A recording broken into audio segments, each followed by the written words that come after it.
The Bible speaks of the Balm of Gilead. It was a real plant in the ancient Holy Land, used in medicine and cosmetics, and even for worship in the Jewish temple. Now a modern-day Israeli farmer is reviving that biblical agriculture along with frankincense and myrrh. But as Julie Stahl reports, he's also getting some opposition. Meet Guy Erlich, visionary, farmer, and possible provider of plants needed for incense for a future third temple. We are at the Balm of Gilead farm. This is the nursery. The vision was to make agriculture of the Balm of Gilead and then to make an industry out of it. Erlich is still in the early stages, but already he's helping turn the desert green on a tract of land near the Dead Sea and Jericho. Along the years, I built a collection of rare biblical and medical and perfume plants, and I understood that there are some more very interesting plants in my collection that have a huge potential to benefit humanity. It started with the balsamone tree, better known as the Balm of Gilead. For 1,000 years, ancient Hebrew farmers at the Dead Sea were the only ones in the world known to cultivate this exotic plant, using it for medicinal and cosmetic purposes.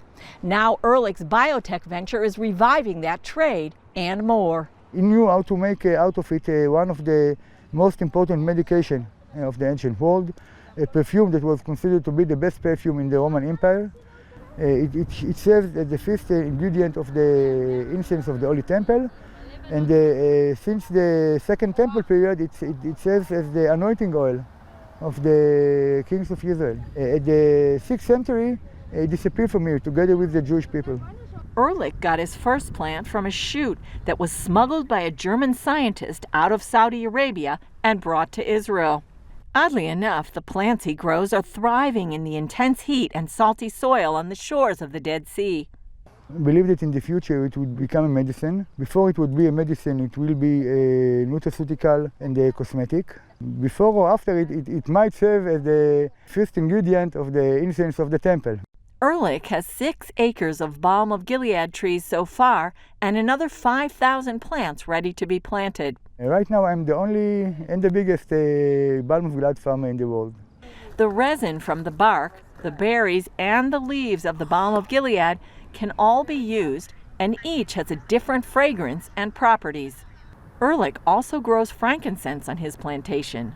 This is my second baby after the Balm of Gilead. I started with the vision of bringing back the Balm of Gilead to the shores of the Dead Sea, but after a few years I understood that I have some other very interesting plants in my collection, and nowadays I have a team of plants that I want to make into products.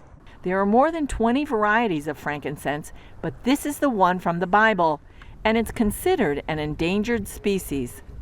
This is the frankincense of the Holy Temple. Now, there is no agriculture for this tree. This tree only grows wild in different countries at the Horn of Africa, and since there is such a big demand for this, there is overusing of the plant. Erlich is also growing myrrh, and there may be a connection to the gifts the Magi brought Jesus at his birth.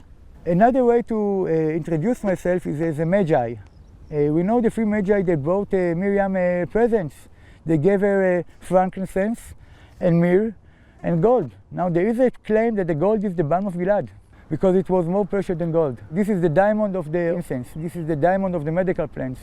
Erlich, who describes himself as a man of faith but not religious, is also growing a number of other plants needed to make the incense for the temple.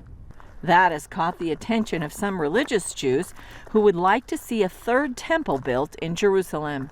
I definitely didn't thought that I'm going to serve the temple, and I was surprised from the amount of temple fans that came to visit me. When Rabbi Ariel was here, I told him that I'll be more than happy to supply the incense for the temple, and I'll do my best to be ready with the incense till the temple would be here. But I told him that I'm not going to build him a temple. But despite his excitement over his team of plants, Erlich has also had some big challenges. His plantation is in biblical Judea, known to the world as the West Bank, and that has scared off an American company who partnered with Erlich for years. One reason?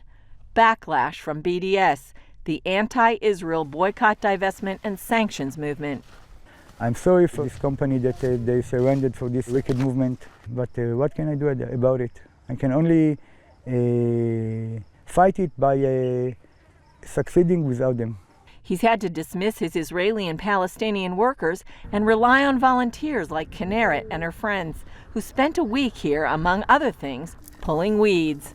If this is what we can do to help, this is what we could do to make the world better at the end, so this is our job. The setback isn't stopping Erlich. His goal is to start a research and development center for medical plants that he hopes will benefit the area and the region, and, as the Bible says, make the desert bloom. Julie Stahl, CBN News, Balm of Gilead Farm at the Dead Sea.